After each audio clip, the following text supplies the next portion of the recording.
News next top ನ್ಯೂಸ್ಗೆ ಸ್ವಾಗತ. ನಾನು ದರ್ಶನ್ ಶೆಟ್ಟಿ ನಾರ್ಕಳಿ. ಟಾಪ್ ನ್ಯೂಸ್ ನೋಡೋಣ. ಅದಕ್ಕೂ ಮುನ್ನ ಈ ಕ್ಷಣದ ಹೆಡ್ಲೈನ್ಸ್. ಮುಂದುವರಿದ ಎಸ್ಎಸ್ಎಲ್ಸಿ ದ್ವಿಭಾಷಾ ನೀತಿ ಗೊಂದಲ.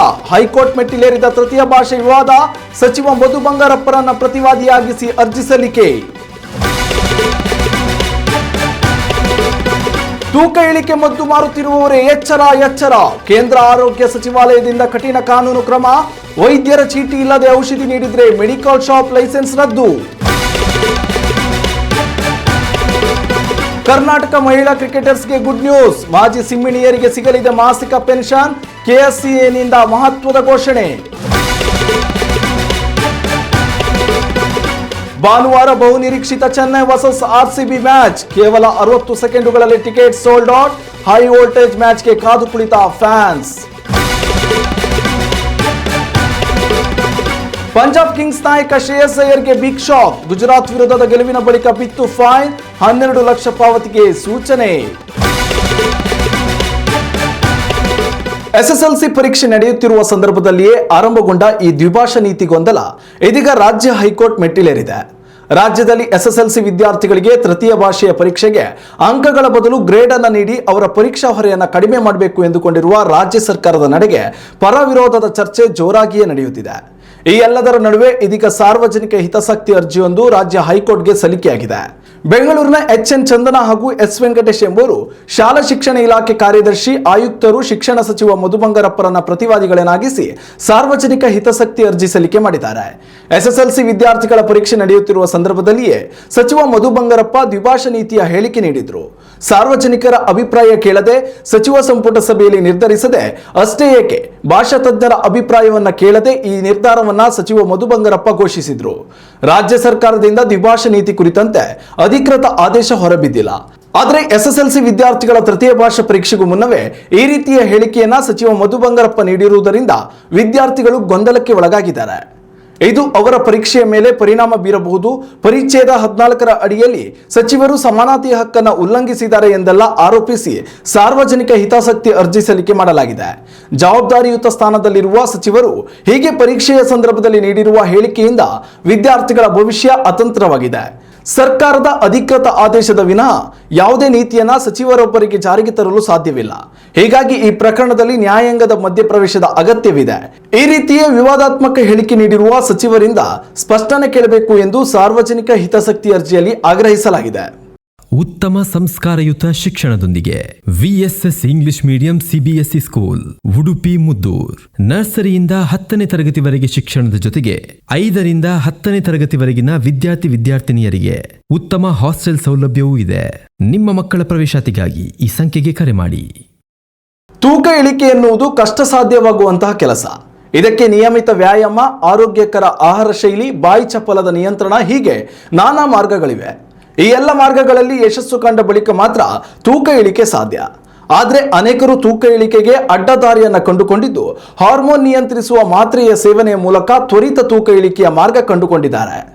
ಅನೇಕ ಮೆಡಿಕಲ್ಗಳಲ್ಲಿ ಇಂತಹ ಮಾತ್ರೆ ಲಭ್ಯವಿರುವುದು ಕೇಂದ್ರ ಸರ್ಕಾರದ ಗಮನಕ್ಕೆ ಬಂದಿದ್ದು ಇದೀಗ ಅಕ್ರಮ ತೂಕ ನಿಯಂತ್ರಣ ಔಷಧಿಗಳಿಗೆ ಲಗಾಮು ಹಾಕಲು ಮುಂದಾಗಿದೆ.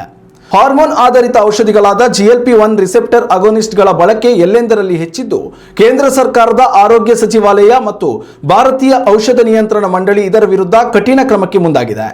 ವೈದ್ಯರ ಚೀಟಿ ಇಲ್ಲದೆ ಔಷಧಿಗಳನ್ನು ಮಾರಾಟ ಮಾಡಿದಲ್ಲಿ ಅಂತಹ ಮೆಡಿಕಲ್ ಶಾಪ್ಗಳ ಲೈಸೆನ್ಸ್ ಅನ್ನು ರದ್ದುಗೊಳಿಸಲು ನಿರ್ಧರಿಸಲಾಗಿದೆ.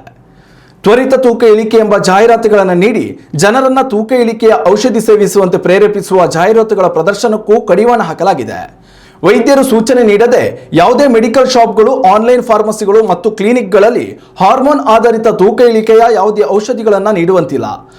ಒಂದು ವೇಳೆ ನಿಯಮ ಮೀರಿ ಇಂತಹ ಔಷಧಿಗಳ ಅಕ್ರಮ ಮಾರಾಟವಾಗುತ್ತಿರುವುದು ಗಮನಕ್ಕೆ ಬಂದಲ್ಲಿ ಕ್ರಿಮಿನಲ್ ಮೊಕದ್ದಮೆಯನ್ನು ಹೂಡುವುದರ ಜೊತೆಯಲ್ಲಿ ಪರವಾನಗಿ ರದ್ದು ಹಾಗೂ ಭಾರಿ ಮೊತ್ತದ ದಂಡ ಕೂಡ ವಿಧಿಸಲಾಗುವುದು ಎಂದು ಕೇಂದ್ರ ಆರೋಗ್ಯ ಸಚಿವಾಲಯ ಖಡಕ್ ಎಚ್ಚರಿಕೆ ನೀಡಿದೆ. ಮಧುಮೇಹ ತಜ್ಞರು ಹಾಗೂ ಹೃದ್ರೋಗ ತಜ್ಞರ ಶಿಫಾರಸ್ಸಿನ ಮೇಲೆ ಸೆಮಾಗ್ಲೂಟೈಡ್ನಂತಹ ಔಷಧಿಗಳನ್ನು ಗ್ರಾಹಕರಿಗೆ ನೀಡಬಹುದಾಗಿದೆ. ಆದರೆ ಸ್ವಯಂ ಚಿಕಿತ್ಸೆಗಾಗಿ ಮೆಡಿಕಲ್ಗಳಲ್ಲಿ ಬೇಡಿಕೆ ಇಡುವ ಗ್ರಾಹಕರಿಗೆ ಇಂತಹ ಔಷಧಿಗಳನ್ನು ವಿತರಿಸುವುದು ಕಾನೂನು ಬಾಹಿರ ಕ್ರಮ ಆಗಿರಲಿದೆ. ಹೀಗಾಗಿ ಇನ್ಮೇಲೆ ತೂಕ ಇಳಿಕೆಯ ಔಷಧಿ ಖರೀದಿ ಮಾಡುವ ಮುನ್ನ ಗ್ರಾಹಕರು ಹಾಗೂ ಅಕ್ರಮವಾಗಿ ಇಂತಹ ಔಷಧಿಗಳನ್ನು ಮಾರಾಟ ಮಾಡುವ ಮೆಡಿಕಲ್ ಶಾಪ್ ಮಾಲೀಕರು ಎಚ್ಚರಿಕೆಯಿಂದಿರುವುದು ಉತ್ತಮ.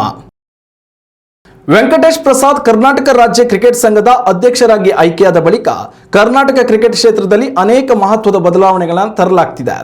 ಚಿನ್ನಸ್ವಾಮಿ ಕ್ರೀಡಾಂಗಣ ಇನ್ನು ಇತಿಹಾಸದ ಪುಟ ಸೇರಲಿದೆ ಎಂದು ಅಭಿಮಾನಿಗಳು ಅಂದುಕೊಳ್ಳುವಾಗಲೇ ಸತತ ಪ್ರಯತ್ನದ ಮೂಲಕ IPL ಉದ್ಘಾಟನಾ ಪಂದ್ಯವೇ ಚಿನ್ನಸ್ವಾಮಿ ಕ್ರೀಡಾಂಗಣದಲ್ಲಿ ನಡೆಯುವಂತೆ ಮಾಡಿದ್ದಾರೆ. ಇದೇ ರೀತಿ ಇದೀಗ ಕರ್ನಾಟಕ ರಾಜ್ಯವನ್ನ ಪ್ರತಿನಿಧಿಸಿದ ಮಾಜಿ ಮಹಿಳಾ ಕ್ರಿಕೆಟ್ ಆಟಗಾರರಿಗೆ KSCAನಿಂದ ಗುಡ್ ನ್ಯೂಸ್ ಒಂದು ಹೊರಬಿದ್ದಿದೆ. ಹೌದು, ಕರ್ನಾಟಕ ತಂಡದಲ್ಲಿ ಆಡಿ 55 ವರ್ಷ ಮೇಲ್ಪಟ್ಟಿರುವ ಮಹಿಳಾ ಆಟಗಾರರಿಗೆ ಇನ್ಮುಂದೆ ಕರ್ನಾಟಕ ರಾಜ್ಯ ಕ್ರಿಕೆಟ್ ಸಂಘದ ವತಿಯಿಂದ ಪಿಂಚಣಿ ಸೌಲಭ್ಯ ದೊರಕಲಿದೆ. ಆದರೆ BCCIನಿಂದ ಈಗಾಗಲೇ ಪಿಂಚಣಿ ಸೌಲಭ್ಯ ಹೊಂದಿರುವವರು ಈ ಸೌಲಭ್ಯಕ್ಕೆ ಅರ್ಹರಿರುವುದಿಲ್ಲ ಎಂದು KSCA ತಿಳಿಸಿದೆ. ಕರ್ನಾಟಕ ಕ್ರಿಕೆಟ್ ಅಸೋಸಿಯೇಷನ್ನಿಂದ ಕೇಳಲಾಗುವ ದಾಖಲೆಗಳನ್ನು ಸೂಕ್ತವಾಗಿ ಒದಗಿಸುವ ಮಾಜಿ ಕ್ರಿಕೆಟ್ ಆಟಗಾರ್ತಿಯರು ಈ ಪಿಂಚಣಿ ಸೌಲಭ್ಯಕ್ಕೆ ಪಾತ್ರರಾಗಲಿದ್ದಾರೆ. ಇನ್ನು ಈ ವಿಚಾರವಾಗಿ ಮಾತನಾಡಿದ KSCA ಕಾರ್ಯದರ್ಶಿ ಸಂತೋಷ್ ಮೆನನ್, ರಾಜ್ಯದ ಮಹಿಳಾ ಕ್ರಿಕೆಟಿಗರನ್ನ ಹುರಿತುಂಬಿಸುವ ಉದ್ದೇಶದಿಂದ ನಾವು ಈ ನಿರ್ಧಾರ ಕೈಗೊಂಡಿದ್ದೇವೆ. ಪ್ರಸ್ತುತ ನಮ್ಮ ಕರ್ನಾಟಕದ ರಾಜೇಶ್ವರಿ ಗಾಯಕ್ವಾಡ್ ಹಾಗೂ ಶ್ರೇಯಾಂಕಾ ಪಟೇಲ್ ಟೀಮ್ ಇಂಡಿಯಾವನ್ನ ಪ್ರತಿನಿಧಿಸುತ್ತಿದ್ದಾರೆ. ಇಂತಹ ಯುವ ಆಟಗಾರ್ತಿಯರ ಸಂಖ್ಯೆ ಮತ್ತಷ್ಟು ಹೆಚ್ಚಬೇಕು. ಕರ್ನಾಟಕ ಕ್ರಿಕೆಟ್ ಮಂಡಳಿಯು ಸದಾ ತನ್ನ ಆಟಗಾರರೊಂದಿಗೆ ಇರಲಿದೆ ಎಂಬುದನ್ನು ಸಾಬೀತುಪಡಿಸಲು ಈ ಸೌಲಭ್ಯ ಪರಿಚಯಿಸಿದ್ದೇವೆ ಎಂದಿದ್ದಾರೆ. BCCI ಅಂತಾರಾಷ್ಟ್ರೀಯ ಪಂದ್ಯವನ್ನಾಡಿದ ಮಹಿಳಾ ಆಟಗಾರ್ತಿಯರಿಗೆ ಮಾಸಿಕ 52,000 ರೂಪಾಯಿ ಪಿಂಚಣಿ ನೀಡುತ್ತಿದೆ. 25ಕ್ಕೂ ಅಧಿಕ ಪಂದ್ಯಗಳನ್ನು ಆಡಿದ ಹಾಗೂ 1993ಕ್ಕಿಂತ ಮೊದಲು ನಿವೃತ್ತರಾದ ಮಹಿಳಾ ಆಟಗಾರರು 70,000 ರೂಪಾಯಿ ಮಾಸಿಕ ಪಿಂಚಣಿ ಪಡೆಯುತ್ತಿದ್ದಾರೆ. ಕರ್ನಾಟಕ ಕ್ರಿಕೆಟ್ ಅಸೋಸಿಯೇಷನ್ ತನ್ನ ಮಾಜಿ ಮಹಿಳಾ ಕ್ರಿಕೆಟಿಗರಿಗೆ ಯಾವ ಮೊತ್ತದ ಪಿಂಚಣಿ ನೀಡುತ್ತೆ ಅನ್ನೋದನ್ನ ಕಾದು ನೋಡಬೇಕಿದೆ. ಉತ್ತಮ ಸಂಸ್ಕಾರಯುತ ಶಿಕ್ಷಣದೊಂದಿಗೆ VSS English medium CBSE school Udupi Muddur. ನರ್ಸರಿಯಿಂದ 10ನೇ ತರಗತಿವರೆಗೆ ಶಿಕ್ಷಣದ ಜೊತೆಗೆ 5ರಿಂದ 10ನೇ ತರಗತಿವರೆಗಿನ ವಿದ್ಯಾರ್ಥಿನಿಯರಿಗೆ ಉತ್ತಮ ಹಾಸ್ಟೆಲ್ ಸೌಲಭ್ಯವೂ ಇದೆ. ನಿಮ್ಮ ಮಕ್ಕಳ ಪ್ರವೇಶಾತಿಗಾಗಿ ಈ ಸಂಖ್ಯೆಗೆ ಕರೆ ಮಾಡಿ. IPL ಪಂದ್ಯವಳಿಗೆ ಇರುವ ಅಭಿಮಾನಿಗಳು ಒಂದೆಡೆಯಾದ್ರೆ RCB versus Chennai super Kings ನಡುವಿನ ಪಂದ್ಯ ವೀಕ್ಷಣೆಗೆ ಇರುವ ಅಭಿಮಾನಿಗಳ ತೂಕವೇ ಮತ್ತೊಂದು ಕಡೆ. ಎರಡು ತಂಡಗಳಿಗೆ ಪರಸ್ಪರ ನಡೆಯುವ ಪಂದ್ಯಗಳು ಪ್ರತಿಷ್ಠೆಯ ಕಣವಿದ್ದಂತೆ. ಭಾನುವಾರದಂದು ಬೆಂಗಳೂರಿನ ಚಿನ್ನಸ್ವಾಮಿ ಕ್ರೀಡಾಂಗಣದಲ್ಲಿ RCB versus Chennai super Kings ನಡುವೆ ಪಂದ್ಯ ನಡೆಯಲಿದ್ದು ಕೇವಲ 1 ನಿಮಿಷಗಳಲ್ಲಿ ಮೈದಾನದ ಟಿಕೆಟ್ ಸೋಲ್ಡ್ ಔಟ್ ಆಗಿದೆ. ಭಾನುವಾರ ನಡೆಯಲಿರುವ ಪಂದ್ಯಗಳ ಟಿಕೆಟ್ ಮಾರಾಟವನ್ನು ವೆಬ್ಸೈಟ್ ಹಾಗೂ ಆಪ್ ಮೂಲಕ RCB ನಡೆಸಿತು. ಕೇವಲ 1 ನಿಮಿಷಗಳ ಅವಧಿಯಲ್ಲಿ ಎಲ್ಲ ಟಿಕೆಟ್ಗಳು ಮಾರಾಟವಾಗಿದೆ ಎಂದು RCB ತಿಳಿಸಿದೆ. ಟಿಕೆಟ್ನ ಆರಂಭಿಕ ಬೆಲೆ 3,750 ರೂಪಾಯಿ ಇತ್ತು. ಗರಿಷ್ಠ ಬೆಲೆ 47,000 ರೂಪಾಯಿ. ಆದರೆ ಕೆಲವೇ ಸ್ಟ್ಯಾಂಡ್ಗಳ ಟಿಕೆಟ್ಗಳನ್ನಷ್ಟೇ RCB ಆನ್ಲೈನ್ನಲ್ಲಿ ಮಾರಾಟ ಮಾಡಿದೆ ಎನ್ನಲಾಗಿದ್ದು, ಎಷ್ಟು ಟಿಕೆಟ್ಗಳನ್ನು ಮಾರಾಟಕ್ಕೆ ಇಡಲಾಗಿತ್ತು ಎಂಬುದರ ಬಗ್ಗೆ RCB ಮ್ಯಾನೇಜ್ಮೆಂಟ್ ಅಧಿಕೃತ ಮಾಹಿತಿ ನೀಡಿಲ್ಲ. ಪಂಜಾಬ್ ಕಿಂಗ್ಸ್ ತಂಡವು ನಾಯಕ ಶ್ರೇಯಸ್ ಅಯ್ಯರ್ ನಾಯಕತ್ವದಲ್ಲಿ ಗುಜರಾತ್ ಟೈಟನ್ಸ್ ವಿರುದ್ಧ ಗೆಲುವು ದಾಖಲಿಸಿದೆ. ಆದರೆ ಈ ಗೆಲುವಿನ ಸಂಭ್ರಮದ ನಡುವೆ ನಾಯಕ ಶ್ರೇಯಸ್ ಅಯ್ಯರ್ಗೆ ಬಿಗ್ ಶಾಕ್ ಎದುರಾಗಿದೆ. IPL ಆಡಳಿತ ಮಂಡಳಿ ಶ್ರೇಯಸ್ ಅಯ್ಯರ್ಗೆ 12 ಲಕ್ಷ ರೂಪಾಯಿಗಳ ದಂಡ ವಿಧಿಸಿದೆ. ನಿಧಾನಗತಿಯ ಓವರ್ ರೇಟ್ ಕಾಯ್ದುಕೊಂಡ ಆರೋಪದ ಮೇಲೆ ಈ ದಂಡ ವಿಧಿಸಲಾಗಿದೆ ಎಂದು IPL ಮ್ಯಾನೇಜ್ಮೆಂಟ್ ತಿಳಿಸಿದೆ. ಈ ದಂಡದ ಮೂಲಕ IPL 2026ರ ಇತಿಹಾಸದಲ್ಲಿ ಓವರ್ ರೇಟ್ ನಿಯಮ ಉಲ್ಲಂಘಿಸಿದ ಮೊದಲ ನಾಯಕ ಎಂದೆನಿಸಿದ್ದಾರೆ. ಪಂದ್ಯದ ನಿಗದಿತ ಸಮಯದೊಳಗೆ ಓವರ್ಗಳನ್ನು ಪೂರ್ಣಗೊಳಿಸಿದ್ದಕ್ಕಾಗಿ ಶ್ರೇಯಸ್ ಅಯ್ಯರ್ಗೆ 12 ಲಕ್ಷ ರೂಪಾಯಿ ದಂಡ ವಿಧಿಸಲಾಗಿದೆ ಎಂದು IPL ಆಡಳಿತ ಮಂಡಳಿ ಮಾಹಿತಿ ನೀಡಿದೆ. ಮೊದಲು ಬ್ಯಾಟಿಂಗ್ಗೆ ಇಳಿದ ಗುಜರಾತ್ ಟೈಟನ್ಸ್ 6 ವಿಕೆಟ್ಗಳ ನಷ್ಟಕ್ಕೆ 162 ರನ್ಗಳನ್ನು ಕಲೆ ಹಾಕಲು ಯಶಸ್ವಿಯಾಗಿತ್ತು. ಈ ಗುರಿ ಬೆನ್ನಟ್ಟಿದ ಪಂಜಾಬ್ ಕಿಂಗ್ಸ್ ತಂಡ 3 ವಿಕೆಟ್ ನಷ್ಟದಲ್ಲಿ ಗೆಲುವು ದಾಖಲಿಸುವಲ್ಲಿ ಯಶಸ್ವಿಯಾಗಿದೆ. ಆಸ್ಟ್ರೇಲಿಯಾದ ಯುವ ಆಟಗಾರ ಕೂಪರ್ ಕೊನಾಲಿ 22 ರನ್ಗಳಿಗೆ 72 ರನ್ಗಳನ್ನು ಸೇರಿಸಿ ಅಜೇಯರಾಗಿ ಉಳಿಯುವ ಮೂಲಕ ತಂಡದ ಗೆಲುವಿನಲ್ಲಿ ಪ್ರಮುಖ ಪಾತ್ರ ವಹಿಸಿದರು. ಪಂಜಾಬ್ ಕಿಂಗ್ಸ್ ತಂಡದ ವಿರುದ್ಧ ಎಲ್ಲ 3 ವಿಕೆಟ್ಗಳನ್ನು ಗುಜರಾತ್ ಟೈಟನ್ಸ್ ತಂಡದ ಪ್ರಸಿದ್ಧ ಕೃಷ್ಣ ಅವರೇ ಕಬಳಿಸಿದರು. ಇನ್ನು ದಂಡ ವಿಧಿಕೆಯಾದ ಬಳಿಕ ಮಾತನಾಡಿದ ನಾಯಕ ಶ್ರೇಯಸ್ ಅಯ್ಯರ್, ಮುಂದಿನ ಪಂದ್ಯಗಳಿಂದ ಸಮಯ ನಿರ್ವಹಣೆಯಲ್ಲಿ ಶಿಸ್ತು ಕಾಯ್ದುಕೊಳ್ಳುತ್ತೇವೆ ಎಂದಿದ್ದಾರೆ. ಇನ್ನಷ್ಟು ತಾಜಾ ಸುದ್ದಿಗಳಿಗಾಗಿ ನೋಡ್ತಾ ಇರಿ ನ್ಯೂಸ್ ನೆಕ್ಸ್ಟ್. ಇದು ವರ್ತಮಾನದ ಕೈಗನ್ನಡಿ. ಉತ್ತಮ ಸಂಸ್ಕಾರಯುತ ಶಿಕ್ಷಣದೊಂದಿಗೆ VSS English medium CBSE school Udupi Muddur. ನರ್ಸರಿಯಿಂದ 10ನೇ ತರಗತಿವರೆಗೆ ಶಿಕ್ಷಣದ ಜೊತೆಗೆ 5ರಿಂದ 10ನೇ ತರಗತಿವರೆಗಿನ ವಿದ್ಯಾರ್ಥಿನಿಯರಿಗೆ ಉತ್ತಮ ಹಾಸ್ಟೆಲ್ ಸೌಲಭ್ಯವೂ ಇದೆ. ನಿಮ್ಮ ಮಕ್ಕಳ ಪ್ರವೇಶಾತಿಗಾಗಿ ಈ ಸಂಖ್ಯೆಗೆ ಕರೆ ಮಾಡಿ.